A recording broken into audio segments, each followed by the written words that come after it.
Assalamualaikum warahmatullahi wabarakatuh. Baik, hari ini kita bertemu lagi dalam pembelajaran energi dan perubahannya. Nah, sekarang Ibu akan menunjukkan tata cara penggunaan virtual lab karena hari ini kita akan mempelajari virtual lab dengan materinya yaitu fotosintesis. Nah, langsung saja kita kali ini akan membahas tentang proses fotosintesis. Nah, berikut ini merupakan tampilan dari virtual lab yang akan kita coba kali ini ya. Nah, tujuannya apa? Agar kalian bisa lebih paham mengenai proses fotosintesis itu yang terjadi sebenarnya bagaimana sih? Nah, jadi ini adalah tampilan dari virtual lab-nya ya. Linknya yang sudah Ibu sampaikan. Kemudian untuk proses pertama, kalian bisa klik gambar yang buku ini pada pojok bagian kanan. Di sini tersedia teori-teori tentang proses fotosintesis.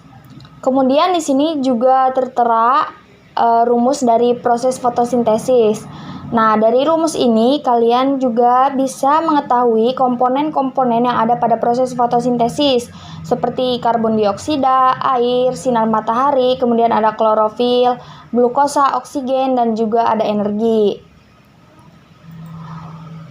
Oke, kita akan ke tahap pertama, yaitu ada komponen-komponen dalam proses fotosintesis terdiri dari air, karbon dioksida, sinar matahari, dan suhu.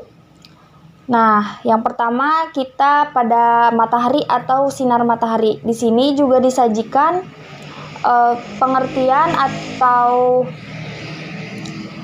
pengetahuan dari sinar matahari. Nah, di sini jadi di virtual lab ini ada penjelasannya ya anak-anak. Nah, sinar matahari ini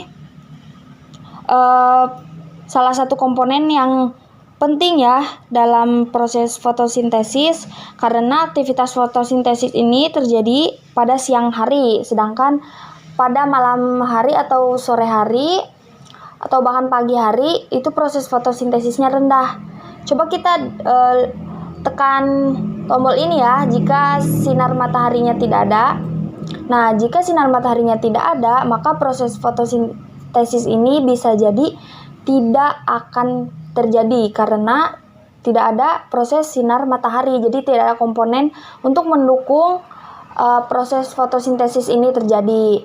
Kemudian jika dihidupkan kembali, nah jika matahari ini ada, maka proses fotosintesis ini akan berlangsung kembali.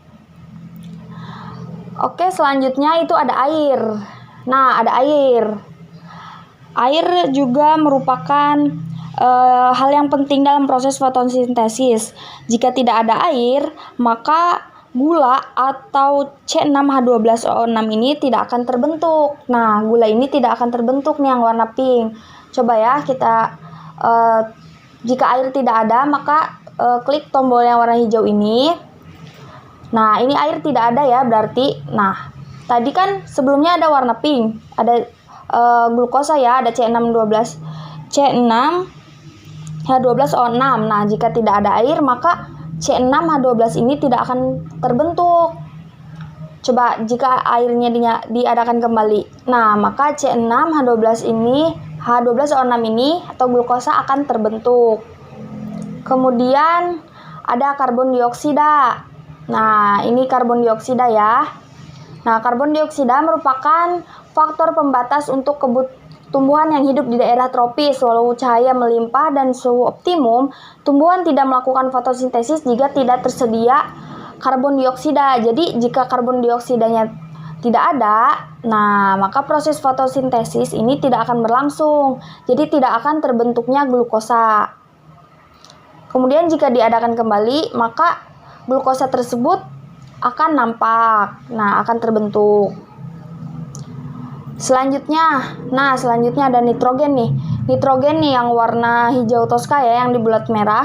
Nah, nitrogen berperan penting dalam hal pembentukan hijau daun atau klorofil yang berguna sekali dalam proses fotosintesis. Jadi si nitrogen ini membantu untuk menghasilkan hijau daun ya anak-anak. Jadi akan menghasilkan klorofil. Kemudian ada oksigen. Nah, oksigen juga akan membantu hasil proses fotosintesis. Nah, oksigen merupakan hasil fotosintesis yang sangat dibutuhkan oleh makhluk hidup untuk bernafas. Jadi oksigen merupakan hasil dari proses fotosintesis. Kemudian ada glukosa. Nih, glukosa adalah C6H12O6 nih. Glukosa merupakan salah satu hasil utama fotosintesis dan awal bagi respirasi. Nah, ini ditunjukkan pada gambar yang warna pink ya. Nah, selanjutnya ada suhu nih. Bisa diketahui, suhu normal pada siang hari itu sekitar 28 sampai 32 derajat Celcius ya. Nah, ini Ibu berikan contoh pada suhu 28 ya. Nah, 28 merupakan suhu normal pada siang hari. Nah, ketika suhu pada 28 derajat ini, proses fotosintesis berlangsung.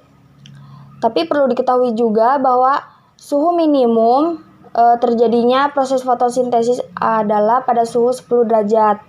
Nah, pada suhu 10 derajat ini proses fotosintesis masih bisa dilakukan. Sedangkan jika Ibu turunkan menjadi 9, maka proses fotosintesis ini akan berhenti. Jadi tidak terjadinya proses fotosintesis. Begitu ya anak-anak. Nah, selanjutnya kita akan melihat hasil penampang daun atau klorofil yang dihasilkan dari proses fotosintesis. Nah, ini adalah daun yang dihasilkan pada proses fotosintesis. Yang pertama ini ada bagian kutikula. Nah, kutikula tumbuhan adalah lapisan pelindung pada seluruh sistem tajuk atau bagian tumbuhan.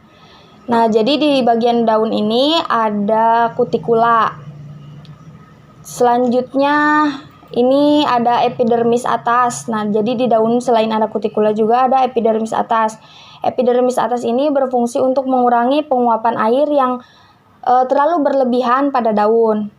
Selanjutnya ada kloroplas. Jadi tadi ini ada kutikula, kemudian ada epidermis atas, dan selanjutnya ada kloroplas. Nah, fungsinya kloroplas adalah sebagai organ sel tempat terjadinya proses dan reaksi kimia pada proses fotosintesis. Kemudian ada pembuluh daun ini, ada xilem dan flum ya. Nah, ini adalah xilem, pembuluh xilem yang berfungsi untuk menyalurkan bahan fotosintesis dari akar ke daun. Kemudian ini ada flum yang berfungsi dalam transportasi hasil fotosintesis, terutama gula dan berbagai metabolit lainnya dari daun menuju bagian-bagian tumbuhan daun lainnya seperti ke batang, akar, bunga, buah, dan ke umbi. Selanjutnya ada bagian epidermis bawah.